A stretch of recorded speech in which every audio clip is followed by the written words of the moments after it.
benefit of 9 members serving on Extension Council, you have that opportunity to get that perspective from a lot of different people. And I think that's really key to keeping a vibrant program and to growing it. And we just might want to mention some of those areas. Obviously, ag and natural resources. Horticulture is certainly a big area, and Lillian alluded to that. Certainly, that's been a hallmark of Extension of many years, our ag connection. And as you know, we've been here 100 years. We're celebrating our 100th anniversary, which I think we've mentioned before. But during that 100 years, I think you've seen a real evolution from, we were a very agrarian country many years ago, agrarian state, and so the needs of farmers was obviously paramount at that time, because being able to grow crops and support families was very important. And as that changed and information and resources were brought to the farmers from Iowa State, that knowledge and information, whether that was about corn and beans and pastures and animals, whatever it might take to provide a healthy living, Iowa State did that all across the state of Iowa. But then as the needs of families were also identified, right, Bill? And kind of that was the next phase, or group of people that were also being served. Right. Once upon a time, we had a home economist in every county as well. So, and they were dealing with all the family living issues and questions, dealing with food production, the home garden and sewing and all those kinds of skills, and raising the kids and families. So, we have a rich history in ag and the home. Right. Still doing a lot of those things. Obviously, providing nutrition education is things that we continue to do. Our horticulture program, also our youth development program, the 4-H program is a big part of what we do as well. So, we continue to branch out, serving businesses through the CIRRUS, Center for Research and Development. And that's a big area, so we also help serve businesses. We also serve communities. We've done some programs that we've talked about to specifically serve certain populations of people in our community. So it's an evolution. I think the important thing to remember about Extension is we're here to address needs within the community.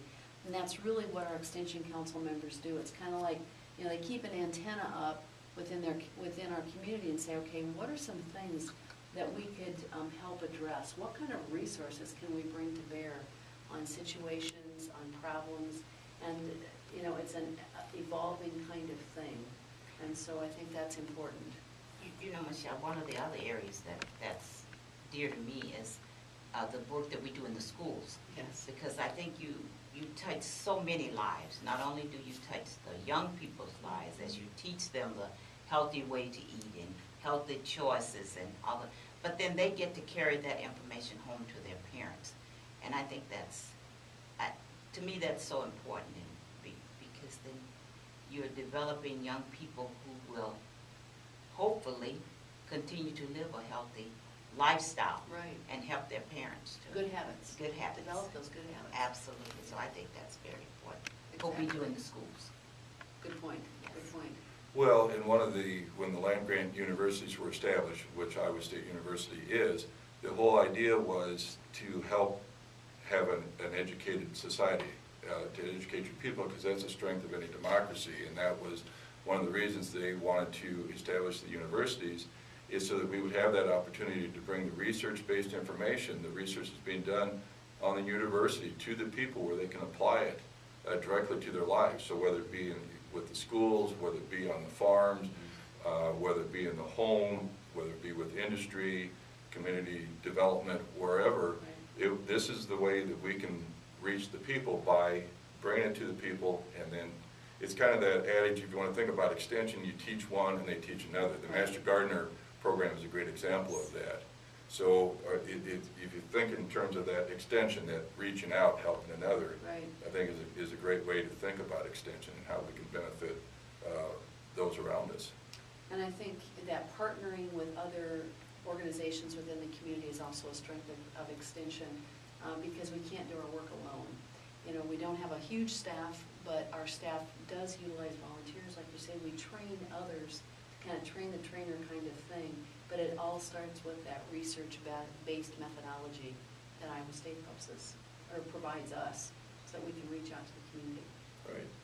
So a unique kind of partnership. I know a lot of people, when they say, where do you work? You say, Blackhawk County Extension, and then you need to explain to them what that is. And it is hard sometimes to explain unless you've really experienced it, seen it, participated in a class or program.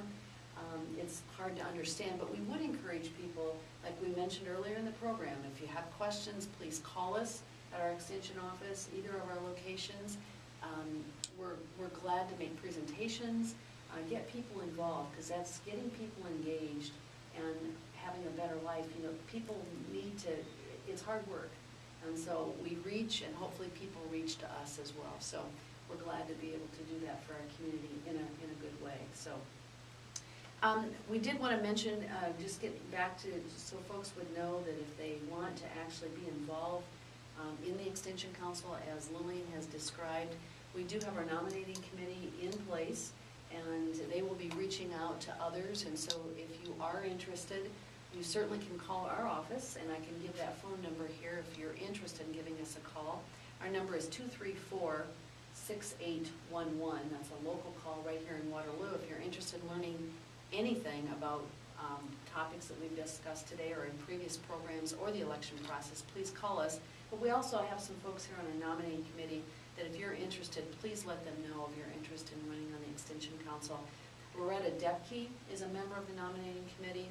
Mickey Johnson, Wilfred Johnson, University of Northern Iowa Center for Urban Education. Lakeisha Beasley, who works for Operation Threshold. And lastly, P. Lee Miller. So those 4 folks will be seeking out candidates, and as Bill described, it's a gender balance committee, so we're glad to have them working with us. And it's a pretty prescribed process by which these groups work, and we place names on the ballot, as I understand it, Bill. Right, that is correct. They will submit the slate of names, and really as many people who are interested in running can be put on the ballot. The candidates do need to get 25 signatures. We would probably encourage a few extra just to be on the safe side, but and that will get them placed on the ballot. And then the election, of course, as Michelle said earlier, will be in November. So, and then the terms will actually begin on January 1 of 2013. So again, anybody that might be interested, they can contact any member of the nominating committee. They can call into the extension office, and the names can be passed along to the nominating committee. And they will just make that contact and kind of help candidates through the process of getting their name on the ballot. Right. It may sound long at this point in time, but we're certainly willing to help people, guide them through that process and make it happen, because it is, as Bill said, very much a part of our democracy to be able to vote and elect people that represent us. And so if you're interested, please let us know. And Michelle, may I say, if you're interested, I really encourage you to, if you feel that your community or your segment of the community is not represented as well as you think it should be, call, get on the ballot, go and learn about it, because I think the more people that are on the ballot, even if I decide that I'm going to run again, someone else can still run. True. Maybe they could bring a different life experience then. So I do encourage you to please consider being on the ballot, because it not only helps you as a person, but it surely strengthens your family. Certainly. And Lillian, maybe you want to take just a few minutes to kind of talk about some of the responsibilities of an Extension Council member in terms of meeting requirements and that big packet of information you get every month, all that kind of good stuff. We meet once a month, which is on the first Monday in the evenings. Usually it's about 6:30, and depending on the amount of business that we have to take care of, you might meet a couple hours, and sometimes when it's budget time or those kinds of time, you might meet a little longer.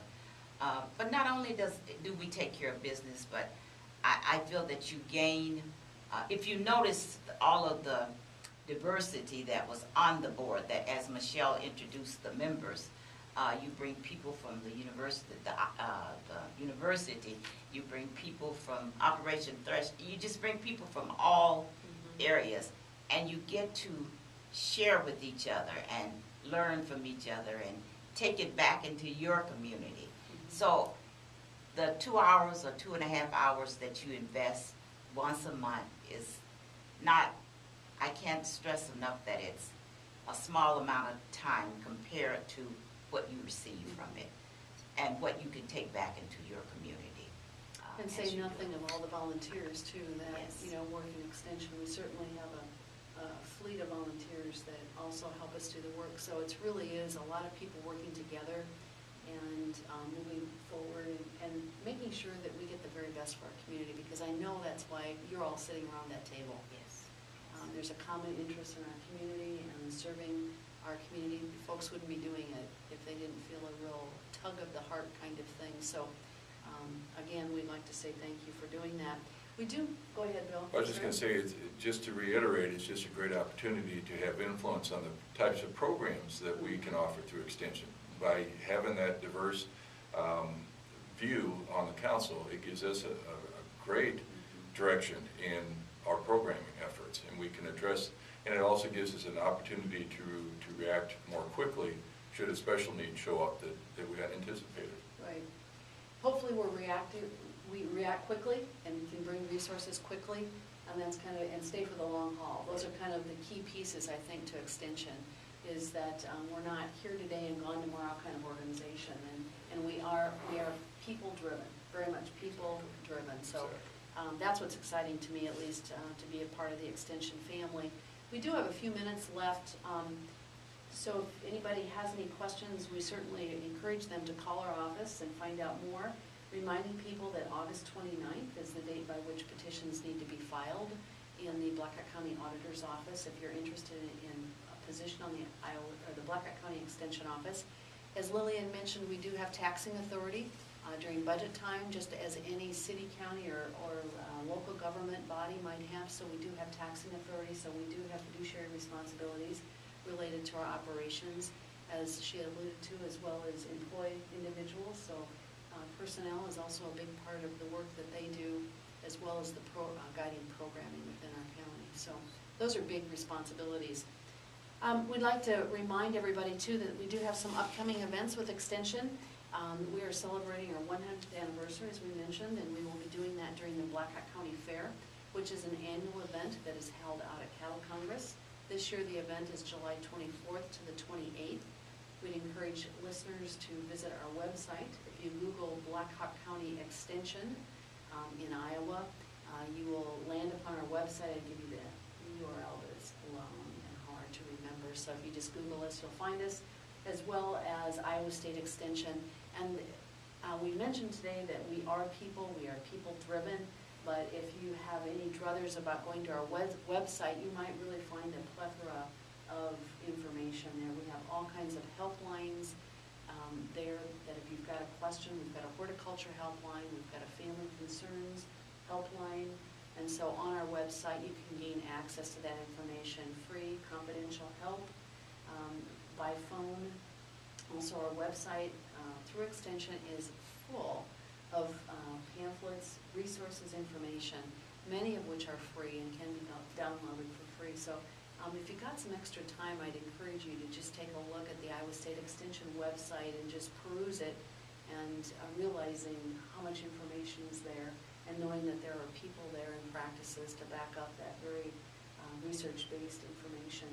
So we want to encourage our listeners to join us again next Tuesday, the second Tuesday of the month in July. And I believe that date, I don't have it right in front of me, which I should have done, but I believe that date is July 10th. We will be here again, and we will be talking about the Blackhawk County Fair.